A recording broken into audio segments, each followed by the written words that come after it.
तर लाडक्या बहिणीचे बऱ्याच लाडक्या बहिणी बाहेर काढल्यात आणि काही 14,000 दाजीने बी काढले होते वाटतं पैसे लाडकी बहीण होऊन. ते दाजीच्या मागा लागले इशारा. ते म्हणले मी ते 14,000 वसूल करणारे पैसे. आता ती पण लाडकी बहिणीचंच दाजी आहे ना कुठेतरी. अरे जरी दाजीना काढले असले 14,000 तरी आता बायको आहेच ना दाजीला. ती तुमची बहीणच आहे ना मग लाडकी बहीण. तुम्ही आमके झाल्यावर काय करायचं आणि तमके झाल्यावर काय करायचं. मग तुम्ही झालात ना आता काय करायचं. आरक्षणात तुम्हाला खाल्लं ना 60-70 वर्ष बस झालं मग. असं म्हणल्यावर खाल्लंच ना आता. बरोबर खाऊन द्या दुसऱ्याला. आता करा ना मोठं म्हणजे आरक्षण सोडून सगळे आता खाऊन द्या आता. ज्यांना नाही त्यांना. मग दाजीचे पैसे हाणायला लागले ना फडणवीस साहेब. काय दाजीने काय वाटलं केलं तुमचं एवढं की 14,000 दाजी सोडून द्या एवढी बार. गुन्हे तर दाखल करूच नका पण दाजी कोण घेऊ दे नका नाही एवढी बार. ते बहिणीला त्रास देणार हो तुमच्या. मग असे कसे लाडके बहिणी फडणवीस साहेब तुमची. तुम्हाला वाटतं बहिणीला त्रास व्हा माहिती. एकदाच मोकळे करा शेतकरी आणि मालाला भाव द्या. काहीच गरज नाही पुन्हा शेतकऱ्याला कशाची. सरळ सरळ स्पष्ट काम करा. एकदाच काढा किती कर्ज आहे ते पुरी कर्जमुक्ती करा. शेतकऱ्याला सांगा तुमच्या मालाला दामदुप्पट भाव केलाय आजपासून आता कर्ज नाही देत आम्ही तुम्हाला. ते घेणार नाही दुप्पट भाव केलं.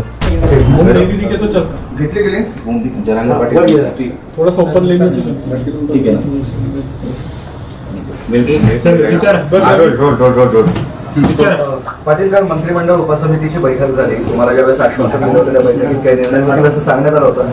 प्रत्यक्षात काय झालं काय नाही कोणीही सांगायला तयार नाही आहे. तुम्हाला काही कळलंय का नाही झालं असं वाटतंय का? नाही आम्हाला पण नाही कळलं. पण त्यांचे निर्णय आपल्याच मीडियाच्या माध्यमातून आम्ही बघितलेत की बलिदान गेलेल्या कुटुंबाचा विषय त्यांनी मार्गी काढला आहे.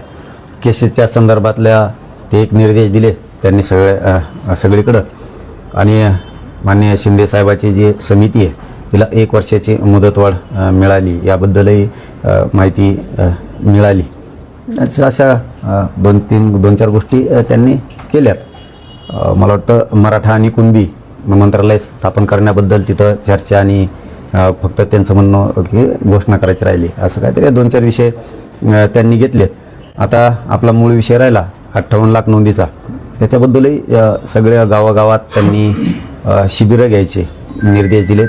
ही पण माहिती आहे की शिबिरं घ्यायचे गावागावात जायचं आणि 3 महिन्याच्या आत हे गोष्टी करायच्या. 3 महिन्याच्या आत म्हणजे समजा त्याचा अर्थ असा की आजपासून सुरुवात करायची तर 3 महिन्याच्या आत.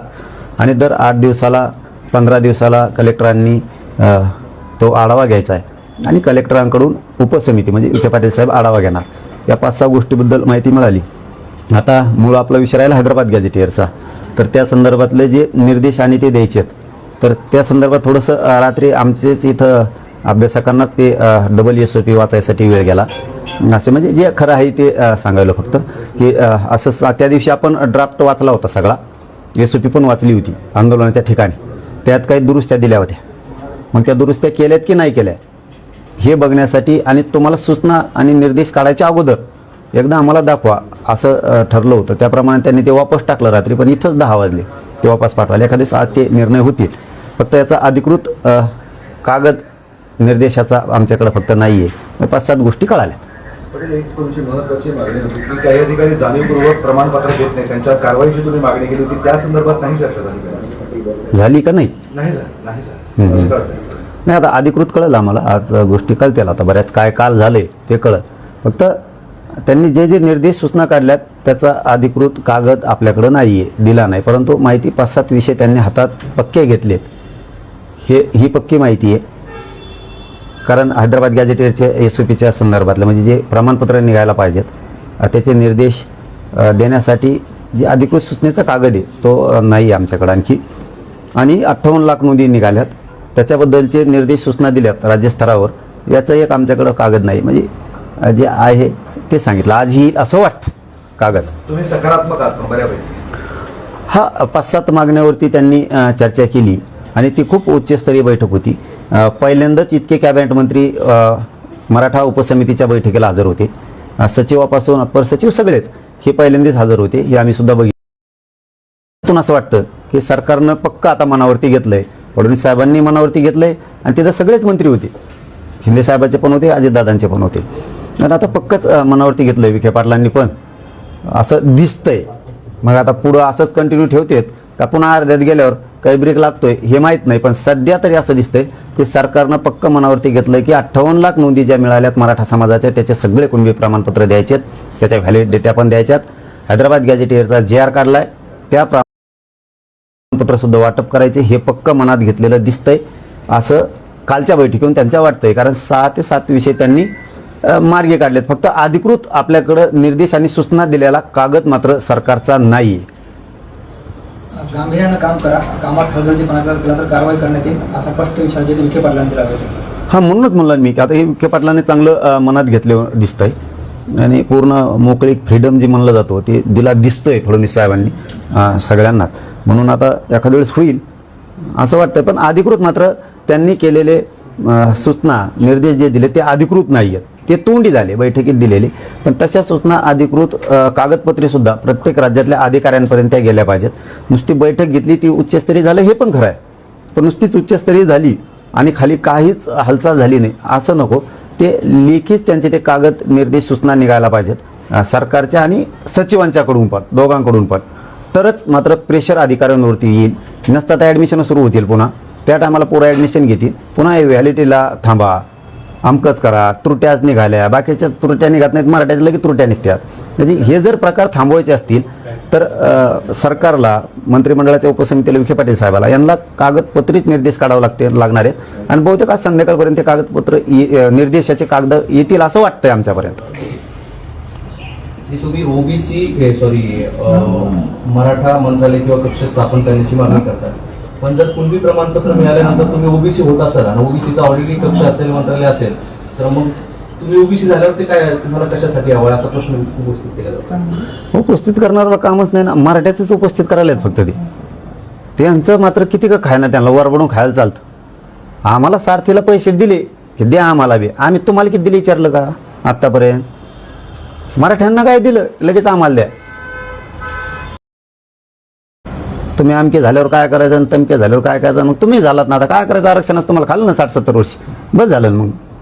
असं म्हणल्यावर खाल्लंच ना, आता बरं खाऊन द्या ना दुसऱ्याला. आता करा ना मोठं म्हणजे आरक्षण सोडून सगळे आता खाऊन द्या. आता ज्यांना नाही त्यांना तसं नसं जमत, तसं लगेच गोड लागत नाही, लगेच गरीब होते ते तेव्हा. मागाशीत म्हणतात आम्ही लगेच, तेव्हा लगेच गरीब होते ते. म्हणजे यांची सिस्टम दुटप्पीपणाची, मराठ्यांची विरोधी भूमिका आहे. मराठ्यांचे लेकरं सुखी समाधानी दिसले नाही पाहिजे, तेही उच्च शिक्षणात गेले पाहिजेत, ही भूमिकाच नाही आहे त्यांची.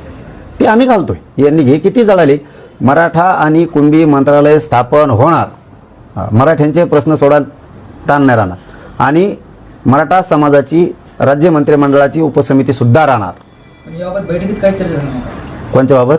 मराठा आणि कुणबी मंत्रालयावर सगळ्या चॅनलला आले, बिना चर्चेचं कसं देतील? त्यांनी जे प्रेस नोट काढली पण काल विखे पाटील यावर काहीच माध्यमांना न बोलता निघून गेले, भूमिका स्पष्ट करत नाही. तुम्ही म्हणताय चर्चा झाली. हा बघ, आम्हाला त्यांच्याकडून जी माहिती मिळाली मी तुम्हाला सांगून टाकली. त्यांच्याकडूनच माहिती मिळाली, त्यांच्या माणसाकडून आम्हाला, की बलिदान गेलेल्या मराठा आरक्षणासाठी, कुटुंबासाठी आपण निर्णय MIDCचा केला आहे, विद्युत महामंडळाचा सुद्धा लगेच करतोय आम्ही. ही एक विषय त्यांनी क्लिअर केला. केसेसच्या संदर्भातले निर्देश आम्ही दिले, सगळ्या माहिती आम्ही मागवायला लागलो, तरच आम्हाला काम करता येईल म्हणे. समजा घेतलं आणि ते बरोबर आहे ना, त्यांना माहीत पाहिजे कोणत्या केस कुठे आहेत, काय आहेत. आम्ही जर नुसतंच म्हणलो केस मागी, आपण त्यांना माहीत पाहिजे काय घ्यायची कुठं, म्हणून ते आता ती माहिती घ्यायलीत. ते एक काम झालं. शिंदे समितीला 1 वर्षाची मुदतवाढ दिली त्यांनी, म्हणजे आता शिंदे समितीचं पुन्हा नोंदी शोधायचं काम सुरू होईल. म्हणजे मराठ्यांसाठी ही लय आनंदाची गोष्ट आहे की पुन्हा नोंदी शोधायला सुरुवात जर झाली आणि आणखीन 10-20 लाख जर नोंदी निघाल्या तर खूप मराठ्यांचं कल्याण होणार आहे. खूप 1 वर्षात 10-20 लाख नोंदी बी शोधल्या, मराठ्यांचं खूप कल्याण होणार आहे. हे मराठा समाजाने सुद्धा समजून घेतलं पाहिजे.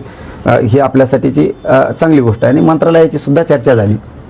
फक्त आता ते आचारसंहितेमुळे काहीतरी होतं वाटतं, घोषणा करता येणार का काय, काहीतरी त्यांचं असे होतं काहीतरी प्रॉब्लेम.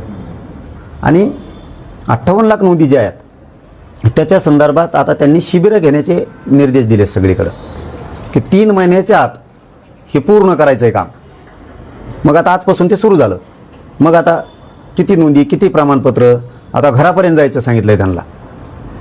मग आता ते घरोघरी जाऊन अभियान होईल, त्याच्यात सगळे त्यांच्या कुटुंबाशी अधिकारी चर्चा करतील आणि त्या स्तरावरती कुणबी प्रमाणपत्र 58 लाखाच्या बद्दल निघतील. 6वा विषय राहिला हैदराबाद गॅजेटियरचा, तर त्या संदर्भात आता निर्देश आज निघते वाटतं किंवा रात्री निघाले असते उशिरा. ते जरा आमच्याकडंच इकडं थोडं काय दुरुस्ती आहेत का पुन्हा, यासाठी अभ्यासकच 10 वाजेपर्यंत इथं सुरू होतं. त्यामुळे थोडा त्याला वेळ होऊ शकतो किंवा आज होऊन जाईल. पाटील साहेब, सुप्रीम कोर्टाने एक निर्णय दिला की आधी अनुकंपावर फक्त पुरुषाला वारस धरला जायचं, पण कोर्ट असं म्हटलं आहे की लिंगभेद चालणार नाही आता मुलींनाही तो सन्मान दिला पाहिजे. मुलीला लग्न झाल्यानंतर कुटुंबापासून तोडता येत नाही. मग तुमची काल मागणी होती की काही आत्महत्या झालेल्या, शहीद झालेले शेतकऱ्यांच्या त्यामध्ये त्यांच्या घरात मुलं नाही, मुली आहे, तर तुम्हाला याचा फायदा होईल. हो, सगळ्यालाच होईल ना. आमच्या माननीय न्यायालयाने जो निर्देश दिले ते सगळ्यासाठीच फायदा होईल. मराठा आरक्षणासाठी बलिदान गेलेले कुटुंब येतात, त्यांच्यात बी काही ठिकाणी फक्त मुलीच्या मुलं नाही, तर तो फायदा त्यांना होईल. शेतकऱ्यांच्या बद्दलचा तसाच विषय असेल तर ते चांगला निर्णय चांगला झाला, तो की सगळ्यांसाठी तो फायदा होईल. चांगला निर्णय तो. 2 लाखाचं खर्च सरकारने माफ केलाय, तर त्याची घोषणा निवडणुकीनंतर करू. पण माहिती तर आज देऊन टाकली मुख्यमंत्र्यांनी त्याला. आचारसंहितामुळे नंतर करू म्हटलं. पण माहिती तर देऊन टाकली. आपण कर्जमुक्तीच करा ना, काय याला 2-2 हजार सामान धामायचं. एकदाच मोकळे करा शेतकरी आणि मालाला भाव द्या. काहीच गरज नाही पुन्हा शेतकऱ्याला कशाची. सरळ सरळ स्पष्ट काम करा. एकदाच काढा किती कर्ज येते, पुरी कर्जमुक्ती करा. शेतकऱ्याला सांगा तुमच्या मालाला दामदुप्पट भाव केलाय, आजपासून आता कर्ज नाही देत आम्ही तुम्हाला. ती घेणार नाही दुप्पट भाव केलं. कापसा जर 10-15 हजार रुपये भाव केला तर काय मागेल तो. सगळ्या पिकात जर दुप्पट करत गेले काहीच गरज नाही शेतकऱ्याला कशाची. म्हणजे तुम्ही जसं एकदा लाडक्या बहिणी दिलं ना, तसं एकदा पूर्ण कर्जमुक्ती करा. पण शेतीमालाला भाव पण द्या. तुम्ही ते कर्जमुक्ती करताना कापसाचा भाव येईन 2,500. मग हे असं नाही जमायचं. ते उलटं सुलटं खेळ करून ठेवतात. वाढवा सगळ्यात. शेतकरीच जगितोय देशाला, जगवा शेतकऱ्याला. त्या लाडक्या बहिणीचे बऱ्याच लाडक्या बहिणी बाहेर काढल्यात आणि काही 14,000 दाजीने बी काढले होते वाटतं पैसे लाडकी बहीण होऊन. ते दाजीच्या मागा लागले विषयाला. ते म्हणले मी ते 14,000 वसूल करणारे पैसे. आता ती पण लाडकी बहिणीच दाजी आहे ना कुठेतरी. अरे जरी दाजीना काढले असले 14,000 तरी ते बायको आहेच ना दाजीला. ती तुमची बहीणच आहे ना मग लाडकी बहीण. मग दाजीचे पैसे हाणायला लागले ना फडणवीस साहेब. काय दाजीने काय वाटलं केलं तुमचं एवढं की 14,000 दाजी सोडून द्या एवढी बार. जागेवर गुन्हे दाखल व्हायची प्रक्रिया सुरू आहे. गुन्हे तर दाखल करूच नका, पण दाजी कोण घेऊ बी नका नाही एवढी बार. ते बहिणीला त्रास देणार आहोत तुमच्या. मग असे कसे लाडके बहिणी फडणवीस साहेब तुमची. तुम्हाला वाटतं का बहिणी जाऊ द्या ना एखाद बार. दाजी असतं एखाद बार, एखादा आड मोठा दाजी असेल. पण त्यातले दाजी सरकारी अधिकारी आहेत ना. मग त्या अधिकाऱ्याला दोष द्या ना म्हणा. दाजीला कम दोष द्या. दाजी हे सरकारी अधिकारीच आहेत थेट. म्हणून मग ही सवत दाजी आहे का फडणवीस साहेबाचा पैसे घेतल्याला. हा त्या अधिकाऱ्यांचा दोष आहे. अधिकाऱ्यांवरती गुन्हे दाखल करा. ते बिचारे शेतकरी गरीब दाजी निघणार आहे. ते आता 14,000 निघालेले गरीबाची मागा लागून फडणवीस साहेबाला काय मिळणार आहे. आता काही तुम्ही अपात्र लाडक्या बहिणी काढल्या, मतदान होस तर पात्र होते, मतदान झाले की ते अपात्र झाले. बरं ठीक आहे बाबा, काय करीनात का. दाजी तोवर दिसले नाही 14,000 तुम्हाला पैसे घेतलेले. मतदान झालं, आता काय दाजी त्रास देतात नसतील बी. आता ते तवाच उडीले असतील. उगाच त्रास देऊ नका त्या 14,000 सुद्धा फडणवीस साहेब. बहिणी नाराज होते. बहीण नाराज होते म्हणजे का तुम्हाला त्या 14,000 दाजीच्या बहिणी मतदान नाही करणार पुन्हा. पांगन ती चिंता आहे तुम्हाला फडणवीस. चिंता म्हणजे काय. मला दाजी चिंता आहे बाबा. दाजीचं मागं लागते उगाच उगन. दाजीनं काय केलंय. ठीक आहे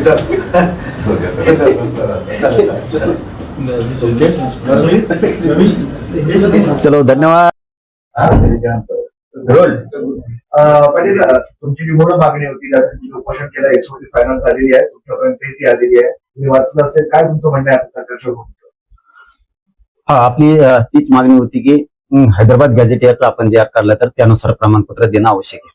कारण हैदराबाद गॅझेटियरमध्ये नोंदी आहेत मराठवाड्यातल्या सगळ्या मराठा समाजाच्या संख्या आहेत त्याच्यामध्ये. त्यानुसार मराठा समाजाला कुणबी प्रमाणपत्र मिळावे यासाठी आपण आता 30 मेला आंदोलन केलं होतं. त्यानुसार सरकारनं आता त्याच्यात सुलभता आली पाहिजे, प्रमाणपत्र वाटप झाले पाहिजे असे आदेश विभागीय आयुक्त आणि सगळ्या जिल्हाधिकाऱ्यांना मराठवाड्यातल्या दिलेत. त्याचबरोबर त्यांनी एसओपी नव्हती, कार्यपद्धती केलेली नव्हती. त्यामुळं ती कार्यपद्धती करणं गरजेचं होतं. ती एसओपी त्यांनी केली. एक मुद्दा आहे त्याच्यात घेण्यासारखा पुन्हा, परंतु बोलणं झाल्याच्या नंतर त्यांनी सांगितलं की आम्ही यानुसार व्यवस्थित होतंय, वाटलंच तर बदल करूयात. 1-2 शब्द आहेत ओळ म्हणण्यापेक्षा. ते होऊन जाईल म्हणे, त्याच्यात काही अडचण येणार नाही. मराठवाड्यातल्या मराठा समाजाला कुणबी प्रमाणपत्र मिळतील यावर आमच्यावरती विश्वास ठेवा, असं विखे पाटलांशीही बोलणं झालं आणि लाड साहेबांशीही बोलणं झालं. म्हणजे आमच्यावरती विश्वास ठेवा. हैदराबाद गॅझेटियरच्या JR नुसार आणि आता दिलेल्या SOP नुसार मराठवाड्यातल्या मराठ्यांना कुणबी प्रमाणपत्र वाटप करायला कसलीही अडचण येणार नाही.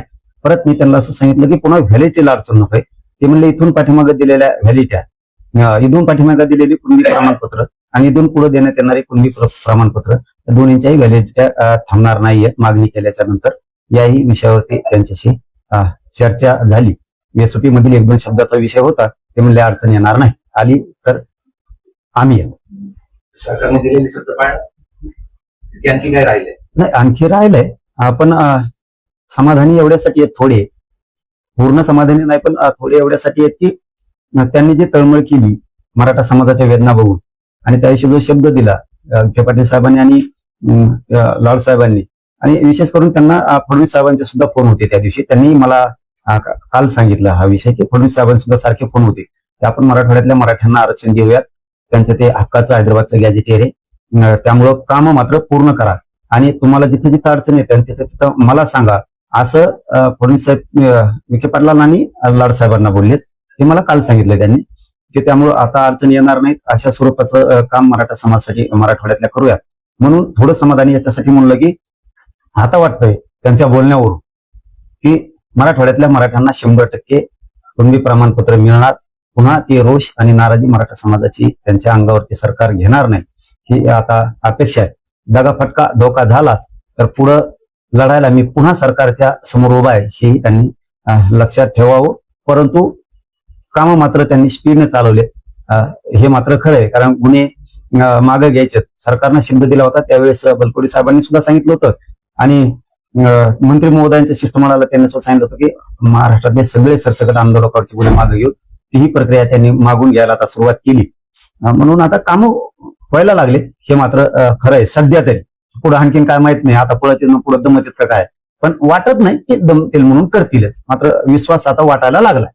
मूळ मुद्दा होता की ज्यांच्याकडे पुरावे नाही त्यांना शपथपत्रावर त्यांचं म्हणणं घ्या आणि त्यानुसार पुरावे, ही मागणी सुद्धा मान्य केली आहे, त्यानुसार कारवाई झाली.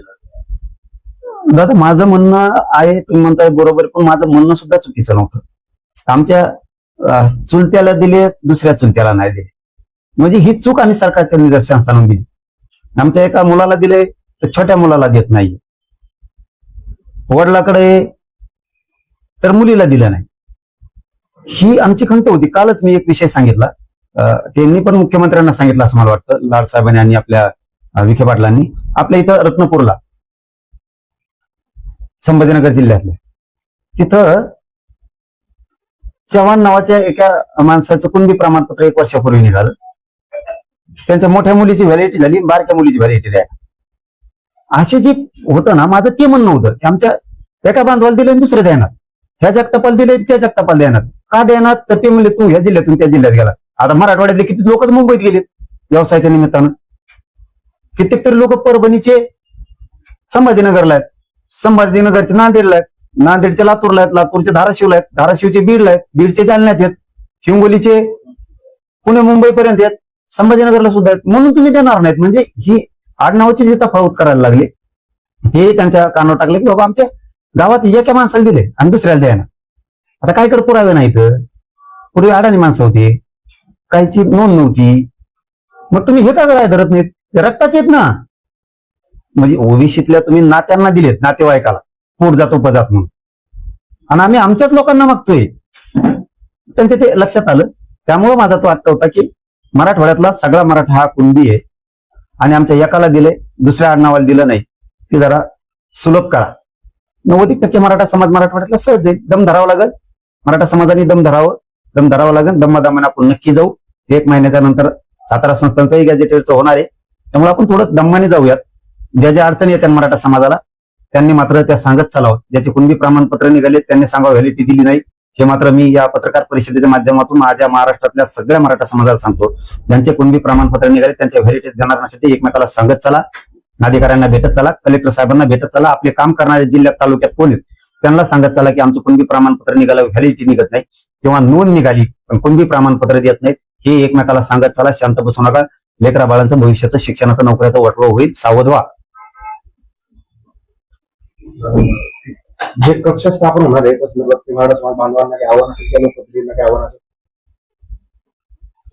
कक्ष स्थापन होणे, कोणते कक्ष? हे कुणबीचे, कारण कक्ष 2 झाले आता. एक म्हणजे मराठा मंत्रालय स्थापन होणार आहे, आणि हे कक्ष म्हणजे आता ते कलेक्टर साहेबांना निर्देश त्यांनी दिले, कक्ष स्थापन केले, आणखी केले नाहीत, करणार आहेत.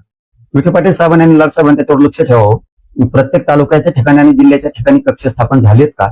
झालेत तर स्थानिक जे आमदार आहेत त्यांना सक्त सूचना दिल्या पाहिजे की त्या कक्षाकडून गाव लेवलवर तुमच्या मतदारसंघात कुणबी प्रमाणपत्र वाटपाचं काम होतंय का? आणि मराठा समाजाला सुद्धा याच बरोबर माझं आव्हान आहे की आता आपण आपल्या आमदारांना सुद्धा बोला, माझ्या आमदाराला पण बोला की मराठा समाजाचे जर आता एसओपी निघाली, हैदराबाद JR निघालाय, तर आमचे कुणबी प्रमाणपत्र का मिळत नाहीयेत ते मिळून देण्यासाठी तुम्ही सुद्धा पुढे व्हा. की आमदारांना सुद्धा ताकीद देणं मराठा समाज सुद्धा तेवढंच गरजेचं आहे. जसं आपण हक्कानं त्यांना मतदान करतो तसं हक्कानं त्यांना भांडून सांगा की आमच्या कुणबी प्रमाणपत्रासाठी तुम्ही सुद्धा पुढे व्हा, तुमच्या कामात तुम्ही बिझी राहा हमेशा आणि आमच्या लेकरांचं वाटोळं करा. हे आमदारांना सगळ्या प्रतिनिधींना बोलणं गरजेचं आहे. ते कधी पण त्यांच्या कामात बिझी असते, कधी पण ते त्यांच्या त्याच्यात गुंतलेले असते. आपल्या लेकराच्या भविष्यासाठी आमदार कधी भांडणार आहे का नाही हेही मराठा समाजाने आता बोलणं लय गरजेचं आहे. आता आम्ही लढून रक्त जाळून उन्हात अनात बसून आम्ही ह्या गोष्टी मिळवल्यात, तर मग आता मराठा समाजाने आमदाराला बोललं पाहिजे आम्ही ह्या मिळवल्यात. आता इतक्या खस्ता आम्ही खाल्ल्यात मराठा समाजानं गरिबानं, तर तुम्ही कमीत कमी अधिकाऱ्यांना तर बोला आमच्या लेकराच्या कल्याणासाठी. हे मात्र टाईट करणं, आमदार खासदार आणि मंत्री यांना सगळ्यांना, माझ्या आमदाराला सुद्धा, ते सुद्धा मतदान घेतो आपलं, यांना सगळ्यांना टाईट केलं पाहिजे आपल्या लेकरासाठी. इथून पुढच्या काळात मराठा समाजाने एक गोष्ट लक्षात ठेवा, पुन्हा सांगतो की आमदार खासदार मंत्री यांना सांगत चला की आमच्या प्रमाणपत्राच्या अडचणी आहेत. नसता दुसऱ्या वेळेस मग आपल्याला पुन्हा बोलता येतं की तुमच्या दारात आम्ही 4-5 वेळेस आलो कुणबी प्रमाणपत्रासाठी, तुम्ही लक्ष दिलं नाही, आता मतदानाच्या वेळेस बी आम्ही लक्ष देणार नाही. म्हणून ह्या भूमिकेत सुद्धा मराठा समाजाला जावं लागणार आहे. सरकारलाही सांगणे की तालुक्या स्तरापासून ते जिल्हा स्तरापर्यंत कक्ष स्थापन करा, म्हणजे त्या कक्षापर्यंत अर्ज घेऊन लोकांना जाता येतील. कुणबी प्रमाणपत्र वाटप करण्यासाठी सेपरेट कक्ष असला म्हणजे लोकांच्याही लक्षात येईल की इथं अर्ज दिल्याच्या नंतर या ठिकाणी कुणबी प्रमाणपत्र दिलं जाते. आता याच्यात ते कक्ष विचारल्यामुळे मला बोलावं लागलं तुम्हाला की ते 2 कक्ष आहेत. आता मराठा मंत्रालय सुद्धा लवकरच स्थापन होतंय. एका दिवस रात्री झालं पण असं असा अंदाज आहे, कारण रात्री मंत्री महोदयाशी आणि त्यांच्याशी बोलणं झाल्याच्या नंतर लाडसाहेबांशी मुख्यमंत्री साहेब बहुतेक बाहेर होते असं त्यांचं म्हणणं नाही, मला माहित नाही. ते म्हणले ते वापस आल्यास त्यांचं आमचं बोलणं झालं. ते म्हणले लगेच मी त्याच्या तुमच्या 3 प्रस्ताव राहिलेत आता मागण्यापैकी, त्या 3न्हीवरती मी सह्या करतो. आता झाल्यात का नाहीत मला रात्री माहित नाही, पण असा रात्रीचा खात्रीला एक निरोप आलेला होता त्यांचा की मुख्यमंत्री म्हणले मी उतरल्याबरोबर पहिले तुमचे 3 प्रस्ताव त्याच्यावरती सह्या करतो. आता झाल्यात का नाहीत मी काय आणखी विचारलं नाही. मराठा आरक्षणासंदर्भात विशेष कक्ष स्थापन करण्यात येणार असून आरक्षणासंदर्भातील नोंदी शोधणे, कुणबी जात प्रमाणपत्र, जात पडताळणी प्रमाणपत्र आदी बाबत नागरिकांना सहाय्यक करण्यासंबंधी जिल्हाधिकारी कार्यालयामध्ये हेल्पलाईन क्रमांक सुरू करण्यात येणार आहे. प्रमाणपत्रासंदर्भात अडचणी दूर करण्यासाठी मंत्रालयातील कार्यालयात 9326562815 हा हेल्पलाईन क्रमांक सुरू केला असून कार्यालयीन वेळेत त्या क्रमांकावर संपर्क साधता येईल अशी माहिती मराठा आरक्षण उपसमितीचे अध्यक्ष राधाकृष्ण विखे पाटील यांनी दिली आहे. मराठा आरक्षण उपसमितीची बैठक मंत्री विखे पाटील यांच्या अध्यक्षतेखाली मंत्रालयात नुकतीच झाली. उच्च व तंत्र शिक्षण मंत्री चंद्रकांतदादा पाटील, जलसंपदा मंत्री गिरीश महाजन, उद्योग मंत्री उदय सामंत, सार्वजनिक बांधकाम मंत्री शिवेंद्रसिंह भोसले, पर्यटन मंत्री शंभूराज देसाई आदी उपस्थित होते. मराठा आरक्षणाच्या प्रश्नासंदर्भात दिलेल्या आश्वासनाची निर्धारित वेळेत पूर्तता करण्यासाठी सर्व विभागांनी प्रशासकीय स्तरावर समन्वयाने कारवाई सुरू करावी. मराठा आरक्षणाच्या प्रश्नाबाबत संवेदनशीलतेने निर्णय होण्याच्या दृष्टीने अधिकाऱ्यांनी गांभीर्याने काम करावं.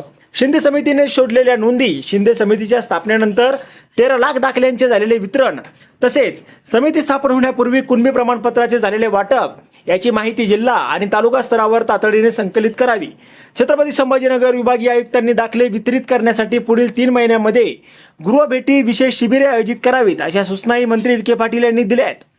न्यायमूर्ती शिंदे समितीला 30 जून 2027 पर्यंत मुदतवाढ देण्याचा निर्णय मंत्रिमंडळ उपसमितीने घेतला असून सारथी समितीमार्फत राबविल्या जाणाऱ्या योजनांची प्रभावी अंमलबजावणी करण्यासाठी संस्थेचे बळकटीकरण करण्यावर सविस्तर चर्चा झाली. अण्णासाहेब पाटील आर्थिक विकास महामंडळाकडून व्याज परतावा अदा करण्यासाठी निधीची तरतूद करण्याबाबत आणि महामंडळाच्या कामकाजाबाबत तसेच नवीन प्रकरणांना मंजुरी देताना होणारे दायित्व विचारात घेऊन पुढील 5 वर्षाचा आराखडा तयार करण्याच्या दृष्टीने बैठकीत सविस्तर चर्चा करण्यात आली. आता यावर तुम्हाला काय वाटतं? तुमचं मत कमेंट बॉक्समध्ये लिहायला अजिबात विसरू नका. व्हिडिओ आवडला असेल तर जास्तीत जास्त शेअर करा आणि आतापर्यंत मराठी जनता आपण आपल्या या चॅनलला सबस्क्राईब जर केलेलं नसेल तर चॅनलला सबस्क्राईब करा.